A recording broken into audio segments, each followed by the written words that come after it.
ലൂക്കോസിൻ്റെ സുവിശേഷം 1-ാമത്തെ അധ്യായം അതിൻ്റെ 50-ാമത്തെ വാക്യത്തിൽ നാം ഇങ്ങനെ വായിക്കുന്നു: അവനെ ഭയപ്പെടുന്നവർക്ക് അവൻ്റെ കരുണ തലമുറ തലമുറയോളം ഇരിക്കുന്നു എന്ന്.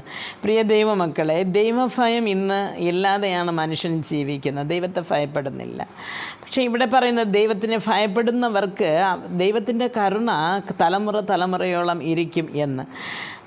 ഇത് മറിയ ദൈവത്തെ പുകഴ്ത്തി പറയുന്ന ഒരു പ്രവചന വചനമാണത്. ഇവിടെ നാം നോക്കുമ്പോൾ എലിസബത്ത്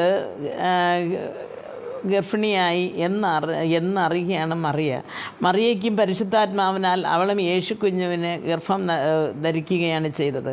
അപ്പം തൻ്റെ ചാർച്ചക്കാരി ഗർഭിണിയായിരിക്കുന്നു എന്നറിഞ്ഞ് അവിടെ മലനാട്ടിൽ തൻ്റെ ചാർച്ചക്കാരിയെ കാണുവാൻ ഈ മറിയ പോവുകയാണ് ചെയ്യുന്നത്. പോകുമ്പോൾ അവിടെ എലിസബത്ത് മറിയെ പുകഴ്ത്തി കുറേ ദൈവത്തിൻ്റെ വചനങ്ങൾ അങ്ങനെ പ്രവചനം പോലെ പറയുകയാണ്. അതിനുശേഷം മറിയ പറയുകയാണ്, കർത്താവിനെ ഭയപ്പെടുന്നവർക്ക് എൻ്റെ കരുണ തലമുറ തലമുറയോളം ഇരിക്കും എന്ന്. പ്രിയ ദൈവമക്കളെ, ദൈവഭയമുള്ളവർ സമൂഹത്തിൽ കുറ്റം ചെയ്യുവാൻ അല്ലെങ്കിൽ അടുത്തവർക്കൊരു കേട് വിചാരിപ്പാൻ അവർ മുതിരത്തില്ല. ദൈവം ഭയം ഉള്ളവർക്ക്. ഇല്ലാത്തവർ പലതും ചെയ്യുകയാണ് ചെയ്യുന്നത്.